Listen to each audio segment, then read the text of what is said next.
I'm getting chills as I'm saying this. It's not only a gift of your sexuality, it's a gift of your vulnerability and your spirit, something that you're really sharing with your partner. Hi, friends. Today it's your birthday. Guess what? Yesterday was too, and so is tomorrow. Not sure what that means? Let us introduce you to this powerful concept in our community. We are Helene and Christina, and our mission is to empower, teach, and remind women to celebrate themselves. Combined, we have over 35 years' experience as therapists in private practice. It was in the office as well as our personal lives that we were hearing women struggling and not feeling seen or alive during their messy middle life stage. Today, though, we come to you not as your therapist, but rather two women in this life stage with you, your friends. Our podcast promises to talk about the hard or uncomfortable topics in a way to empower you, laugh along the way as part of healing, and find joy in life. What sets us apart? We leave you with gifts each and every episode. These may come in the form of actionable tools or strategies or invitations to be exactly where you are. Now that we're friends, let's make this official. We would love to help start your Thursday mornings, so make sure you follow the show wherever you're listening and sign up for our free newsletter at yourbirthdaypodcast.com to receive the episode in your inbox weekly. Friends, we are so proud that you came today. We know pressing this podcast episode is a choice, and it may feel like an today. And if it does, it's completely normal. To be totally honest, we were a little nervous about this theme. Our why to do it was much bigger than our initial though. Our podcast mission is to bring up the uncomfortable topics so you can have It's Your Birthday life. We have done that already. If you've been listening to us, we've done things from talking about forgiveness to boundaries to Christina helping me say, ditching people. This is just simply another one of those. The truth is that we all deserve to hear this topic in a safe space. If you don't have that in your life, Christina and I are hoping to do that for and with you. Today, Christina and I have invited a really special woman. She has been a trusted colleague for us for over 2 decades. Dr. Laura Streyffeler is a licensed mental health counselor in private practice and the author of 2 amazing books. She is passionate about recognizing and honoring hurt and working with individuals alongside their journey to get to healing and happiness. So friends, grab your beverage of choice. Let's call your tribe, text them, ask them to join in, and let's go find and chat about the gifts in understanding your sexual needs. Hi, Dr. Laura. We're thrilled you are here, and we know that our audience is going to turn up the volume on this one. Before we really dive into our discussion, though, I want you to share more with our audience about who you are, what lights you up, and why you agreed to talk to us about the gifts found in sexuality. Oh, I am a mom, a wife, a therapist, and a healer. And I have been doing this more than 25, probably about 30 years. I've been working with relationships. I started out with working with clients very often with abusive or toxic relationships, family violence, sexual violence, and then started moving more into mainstream relationships, couples therapy, really a little bit of everything, and have really seen the miracles of healing. And even back when I was working predominantly with domestic violence, people used to say to me all the time, I know what unhealthy or violent relationships look like because that's all I've ever known, but I don't know what a healthy, loving, safe relationship looks like. Can you help me there? So I started focusing as much on healthy relationships as I have on healing the trauma and abuse of unhealthy and toxic relationships. It's amazing. Okay, so thank you for all that. So if you've heard that and you're like, I want to start hearing about how they turn up that volume, like, well, yeah. So let's get in with the questions. So Laura, first question up. Can you talk to us a little bit about why is understanding and honoring your sexual needs so important for overall mental health and well-being within your relationships? Well, I always say you can't have a healthy we if you don't have a healthy me. Mm. And you know, everybody wants to find the right partner, but not everybody wants to be the right partner or the healthy partner. They say right, you know, I don't know, maybe right for them. I don't think there is a right or perfect. There's definitely more lid for every pot. But, you know, when you're coming to a relationship in a healthy way, you have to come as a whole person. And your sexuality is a very big part of who we all are. And not identifying your needs or not connecting with your needs, repressing your needs, feeling shame related to your needs or wants is not going to allow you to have a fulfilling and sexual relationship. Yeah, that's hard. Mhm. So, do you see, in your professional opinion, that sexual needs are kind of fixed? Like people are just born with them and they have them? Or do you see people evolve over time? Well, every time I hear the word fixed, I always think first, I think I'm not a vet, but then I think, you know, fix usually implies that they're broken. Hmm. And I think a lot of people, if they have non-traditional sexual needs or have a history of childhood sexual abuse or sexual assault, very often really resonate with that word fixed and that they need to be fixed, where they really just need to heal. But your sexual needs absolutely change over time. And so does your sexual appetite and desire. Tell us more about that. Yeah, I was going to say, can you talk more about that? Because I think people get, at least in my office, sometimes they'll be like, it scares them, it excites them, but they muzzle it because they don't know how to bring it up to their partner. Yeah. Well, I think as we get older, as women, we grow into ourselves. Or maybe we don't grow into ourselves, but we let go of things that really aren't ourselves. I call them the shoulds. You know, we should all over ourselves that I should be this and I should be that and I should say this and I should do this. And you just kind of become more of who you are and you let go of things that don't serve you. And the more you grow into yourself, the more you're willing to accept all the parts about you.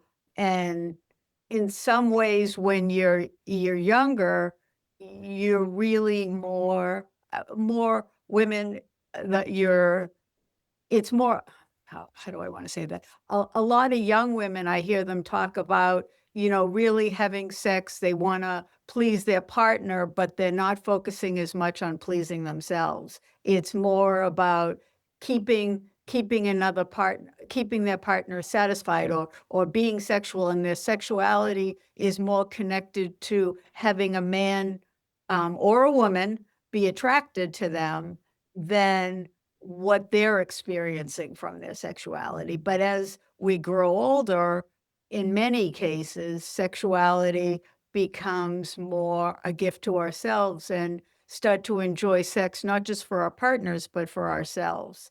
You know, it's very difficult for couples when they first have a child, and you go from being a couple to being a family.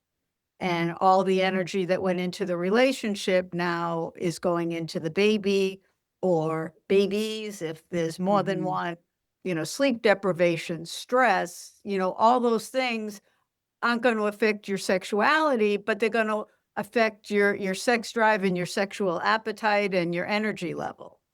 You know, perhaps somebody's taking medication, a lot of medication may affect their sex drive or their ability to have sex or to orgasm, which will affect the drive if, you know, that you're thinking of it more of a performance and you won't be able to perform, then that potentially could affect, you know, nobody wants to do things they don't feel they're good at or that they're not gonna be able to be successful at. But I always tell people, sex isn't a performance.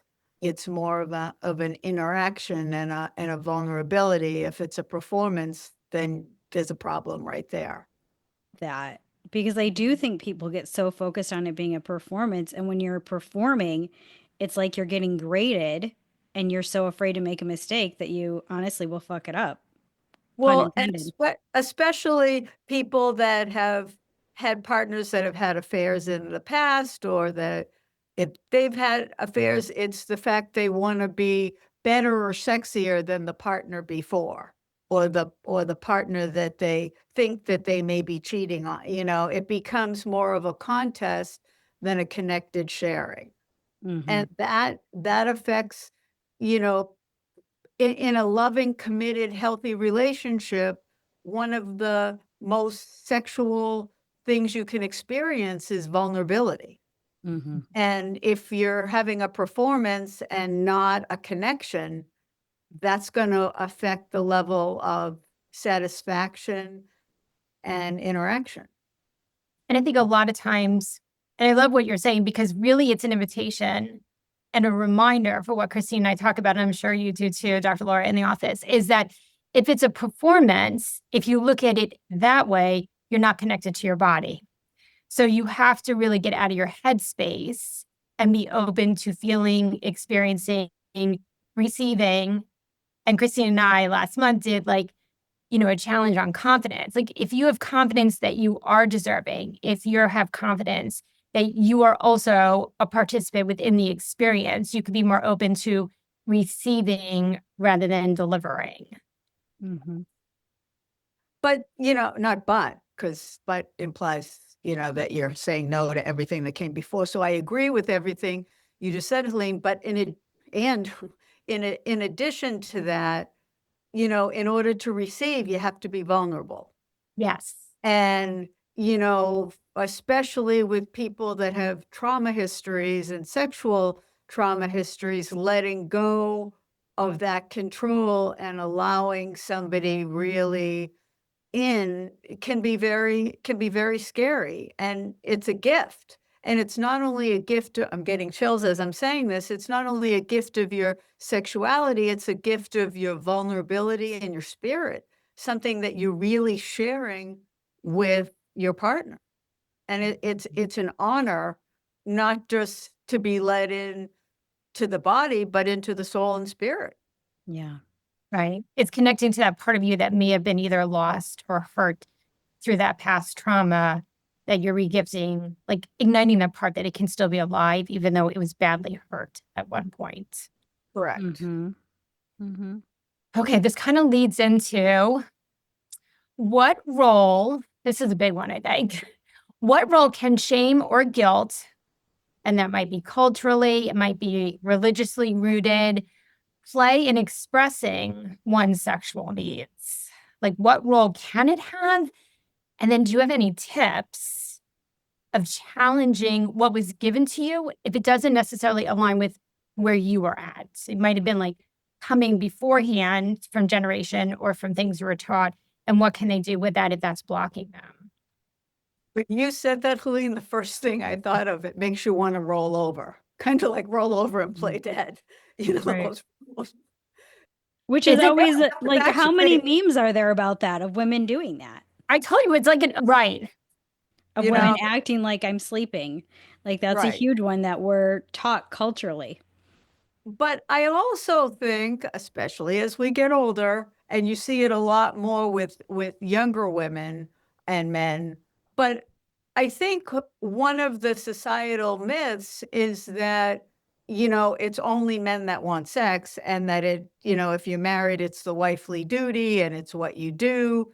And I think, if that's a belief, that's going to affect the relationship because, again, you know, your sexuality comes more about servicing your partner than sharing a sacred part of your relationship.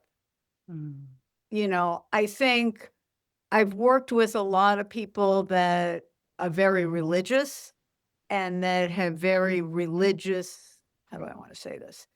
That a lot of their perceptions about sex aren't congruent with their needs, and their, Helene, to your question, brings shame, and the thing about shame is shame brings secrecy, and a lot of people don't understand the difference between privacy and secrecy. When you look at shame, shame and secrecies are like, they're not even BFFs. They're like, what do they call them? The conjoined twins, the Siamese twins. And, one doesn't connect without each other. And, there's nothing healthy about shame. No. And shame, kind of vomits trauma all over everything it gets near. And there's no possible way to have a healthy relationship if it's connected to shame. Because if the perception or the belief is that it's bad or wrong or dirty, then a person is not going to be able to experience it in a comfortable, loving way, and very likely is going to somehow need something to self-medicate it to make it go away. Privacy is just, you're entitled to decide who you want to share what's going on in your hula hoop, so to say. But secrecy is privacy plus shame when you're afraid of anybody knowing or doing, or, that bad, broken, wrong, all that judgment. And again, I know I said it before, but those shoulds, we should all over ourselves about what we should do and what we shouldn't do. Well, according to who? In the world, according to Laura, where I live, the only shoulds that come along with sexuality, and it's not a should, it's kind of a have to, that both partners, there needs to be informed consent. They both need to be of legal age, and that not only informed consent, but free will consent. And that people understand that cooperation is not free will consent. Just because somebody does something, if they're afraid of what's going to happen if they don't, or that you're going to leave, or, if I don't feed you at home, you're going to go out to eat. And there really isn't that I'm doing this because this is what I want to do, then that's not free will consent. And honoring your sexuality is doing it with free will consent, that you're doing it willingly. And that if the answer isn't hell yes, then it's fuck no. Okay, Love you that. definitely belong here on our show. So you were inviting Yes. people, like, hell no, do you abandon that part of you that maybe right now is saying, no, I'm unavailable, I don't want to, I'm not comfortable.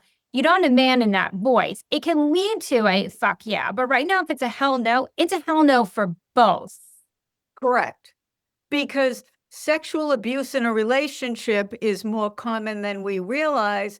And a lot of people don't know that, they're saying, well, you're saying that my partner raped me? No, but it's sexual abuse. If you're doing something against your free will, then it's not healthy consensual sex. Yeah. And I think a lot of times the person who is pushing against somebody else's will has their own sexual trauma that's leading to them being so dominating. Well, absolutely. And I don't, again, think it's about judgment or blame, but it's about No. understanding and processing through. But Right. And that's I why I share that, good- because I think a lot of times that person has so much shame and guilt, which keeps perpetuating these unhealthy behaviors. And if they can get to that core and understand that secrecy, privacy, shame part of it, then they can undo that manipulative behavior. Same with a person who's accepting this manipulative behavior because they feel like they quote unquote have to. well, I would agree, but I would take privacy out of that sentence, because I think privacy is something that's important for some people. Some people are real comfortable with public displays of affection and more. Doesn't mean that you need to have sex in the middle of the park, but there are some people that aren't comfortable with what we used to call PDA. And I think if that's true for one partner, the other partner needs to understand and honor that. And the other thing, to go back to the different needs, I think, hell no right now doesn't mean hell no always. Mhm. And fuck yes now doesn't mean fuck yes always. Right. A lot of times people think, well, I've already had sex with them, and I wanted to, so I have to keep doing that. There's free will each time. It's not all or nothing. And I think the other piece that you shared about vulnerability and being, see, we're all like treading along like how we want to say this, right? We're filtering it. And that's what I took that moment to do. My experience sometimes is not aggressive, but more like pushing, keep asking, requesting, expressing. I think sometimes some people don't know the language or the availability of how to say it in a vulnerable way, that they are vulnerable to share what they want and what they desire, out of fear that they will be shamed, ridiculed, the partner will be shocked. So it comes across in a way incongruent of how they want to say it, and it's not being received in a way inviting connection and exploration. Well, I think that's 420% true, 427% true. But I also think, you used a very important word, desire. And one of the things, especially as we age, that I'm hearing from couples, because I see a lot of couples now. And one of the things that I hear is, I don't want to say more importantly than the sex or as, because it's not a contest, but, they want to feel desirable. They want to know that their partner desires them. So initiating and, not that it's always one person. I always have to come to you. You never come to me. You never say you want it.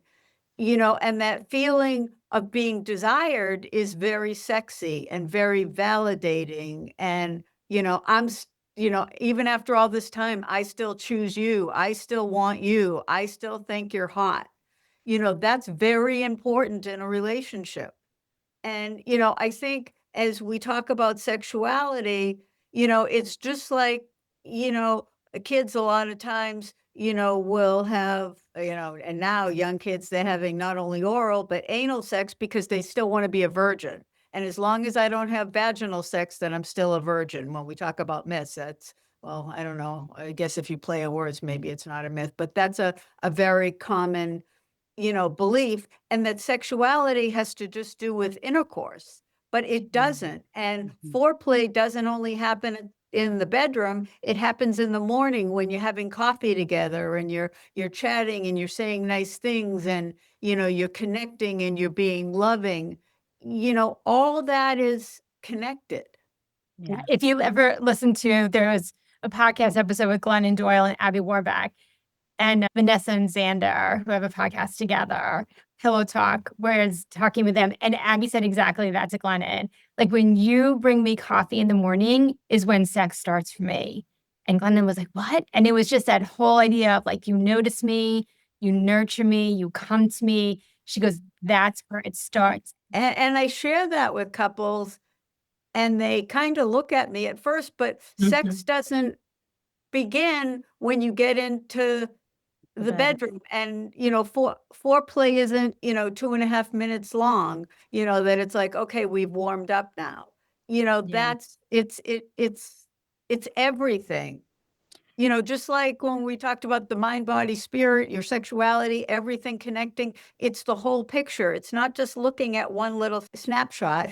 And sexuality is the same way. The foreplay, the connection, unless you're just having, sex for sex sake, then it's not that different than having sex with a stranger, except you may love this person.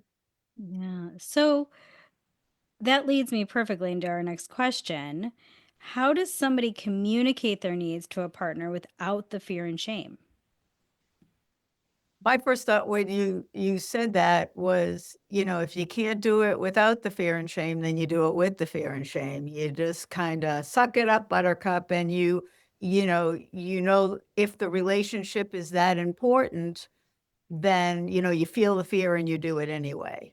Maybe you go see an individual therapist and work through the fear and shame. If the shame, it likely is connected to unresolved trauma, work through that. Or maybe have a couples counselor help you talk to your partner. Maybe if talking about it is difficult, write a note.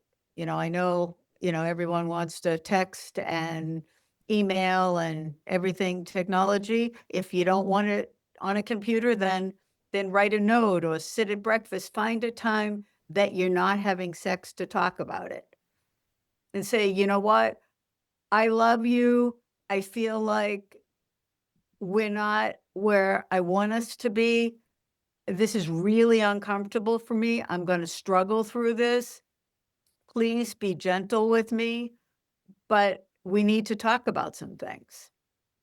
I love that because you give them permission to honor what they want.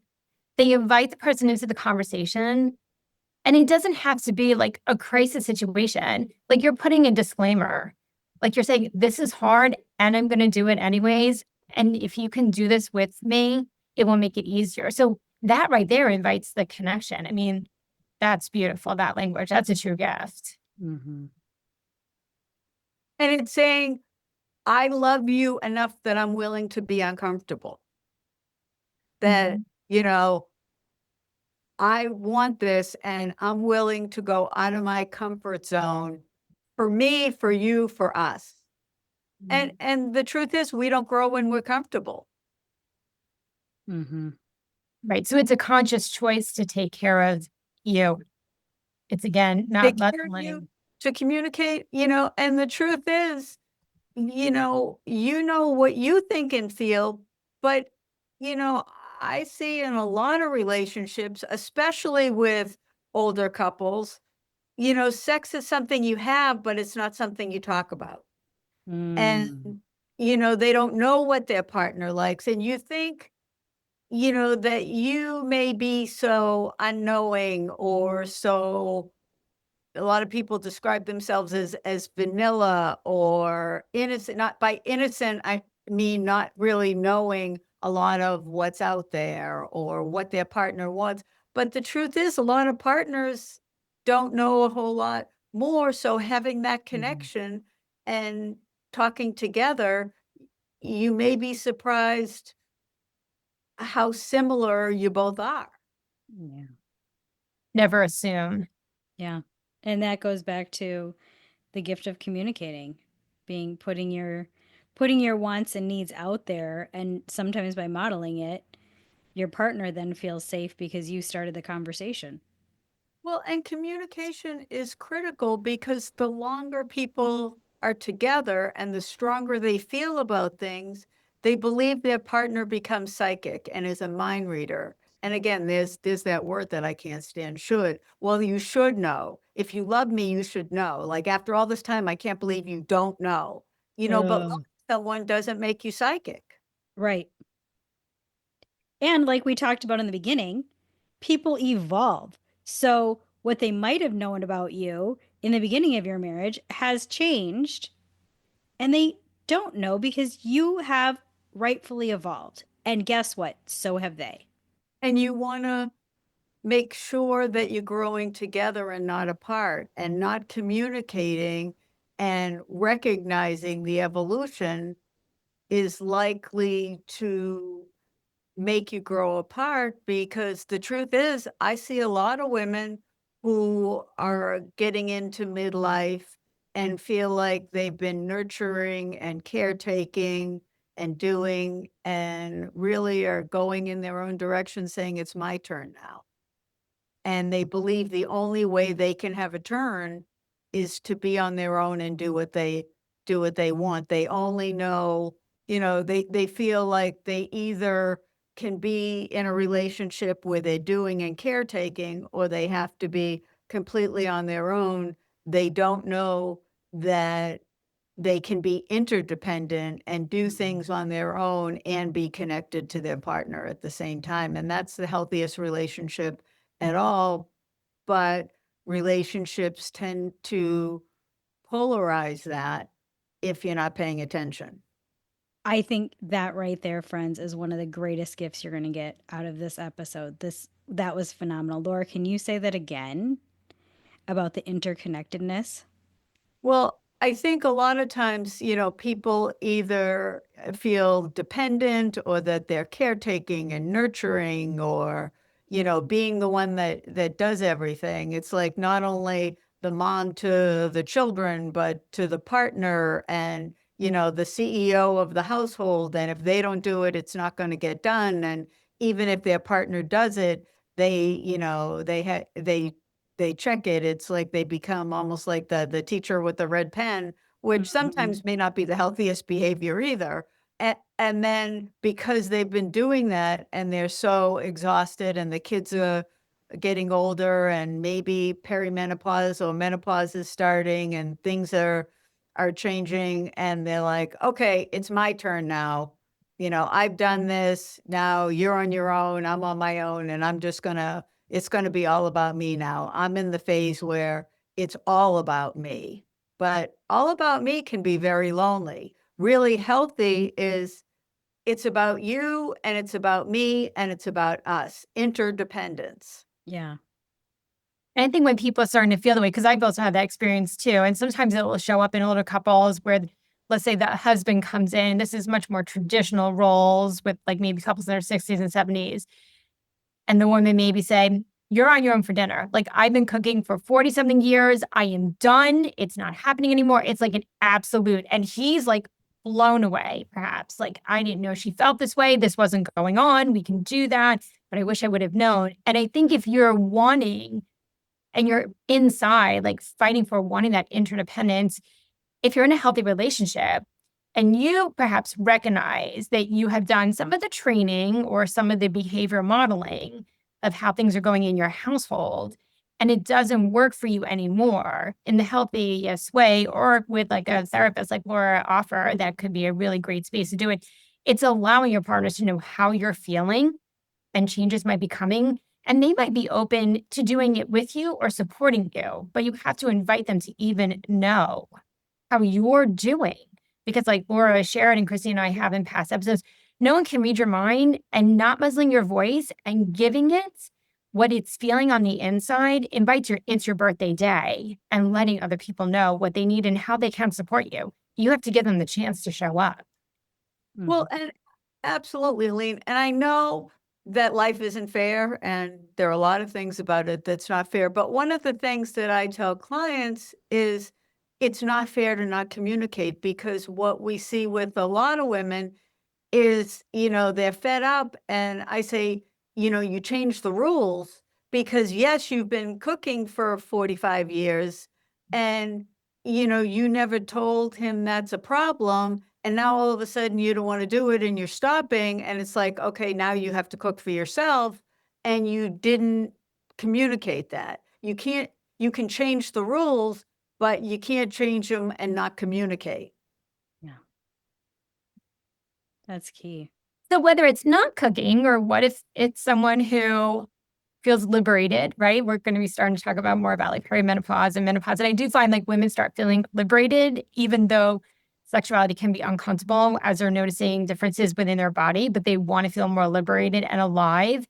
But if there is someone, like what could be potential possible signs that you see with people who are sacrificing, muzzling, denying, however we want to label it? They're knowing of their sexual needs because they want to keep a relationship. What would that maybe look like? Who would possibly be, if you gave like an avatar, like who maybe would be that person? And it's not an absolute permanent ink marker. I want people to know. But if someone is sacrificing or muzzling, they're knowing of their sexual needs or wanting to explore their sexual needs because they're afraid of a relationship either breaking or not being connected, what would they maybe look like or do? I think that's kind of an interesting question. It's a hard one to answer. It feels more like victim behavior or people pleasing in other ways. I don't think there's a right answer to that question because I think it would look different for different people. But I would think people that potentially had been victims in the past or people that have been people pleasers that feel like perhaps I'm not enough and you might not fully love me for who I am. So you'll love me if I give you what you want and I'm sexy enough and I give you pleasure, then maybe you'll love me. I think not only feeling your sexuality, but knowing your worth and your value and thinking that your value is more in not in your sexuality, because your sexuality is very valuable, but in, again, here comes our word, performing sex or giving sex rather than having sex and sharing sex. Mm, I love that. Mhm. So, when people are able to really work through kind of their blocking beliefs and appreciate the gift of understanding their sexual needs, and like we've talked about and sprinkled in, not doing performance, but really appreciate the connection that comes with understanding your sexual needs and your partner's sexual needs. What's the biggest transformation that you've seen in people who are able to do this? I guess the word that I heard when you said that was self-love and self-acceptance. And Mm, it really is nothing more beautiful mm. I love because there's nothing sexier than confidence. Agreed. And knowing your worth and knowing your value and knowing that you deserve to have your needs met, but you can't have your needs met if you don't know what they are. So you'd have to be willing to look at them or look for them. And if you don't know how to do that, then perhaps talk to somebody. Mm-hmm. Yeah. And if shame is blocking you, then maybe then unblock the shame and see what's behind it. Mm. So, Laura, one of our questions is, how do you kind of learn your sexual needs? How do you get to know what they are if you have no idea? Well, I think everything starts with us. So if you don't know, sometimes you could, do some reading. You have to be careful going down the Google rabbit hole. Or, I think exploring through masturbation with yourself, with toys, maybe bringing toys into your relationship with your partner, but knowing what feels good. When somebody says, "What do you like?" you want to be able to answer that question. And if you don't feel safe yet, letting your partner figure that out with you, then figure it out yourself and share it with your partner. That's huge. I think a lot of women don't feel like they can give themselves permission for that. So, we are challenging you, friends, to figure out what you like so that you are able to communicate it with your partner and, allow your partner to do the same and have open conversations about it. Don't turn it into secrecy. I also think it's important because, sexual beliefs and perceptions don't come through our DNA, but they definitely come through our role modeling for our children and the messages that we're sending with our behavior and our conversations or lack thereof. So I think the more comfortable we become, the more comfortable our kids will become, and hopefully, as the generations progress, more and more people will make shame obsolete when it comes to two people that love each other connecting sexually. What a I love gift. that. Yeah. Yeah. Thank you, Laura. Like, friends, this is an episode that I have a feeling a lot of our audience will have to listen to a couple times because there's just so much incredible, valuable information here.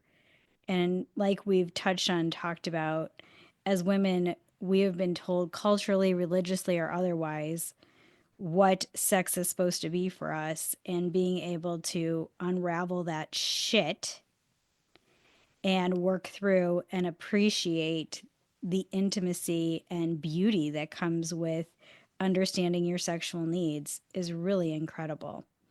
So, friends, we really hope that this episode leaves you with a hell yes to diving into the uncomfortable and a much deserved topic.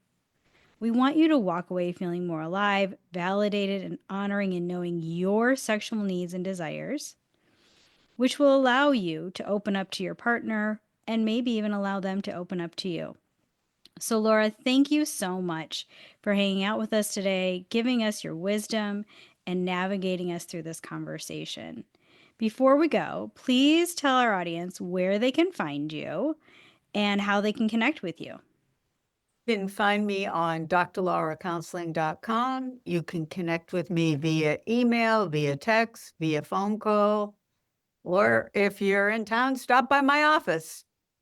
I love it.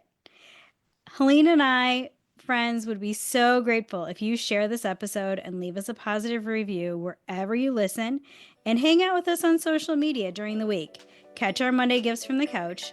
Until next week, happy birthday, friends.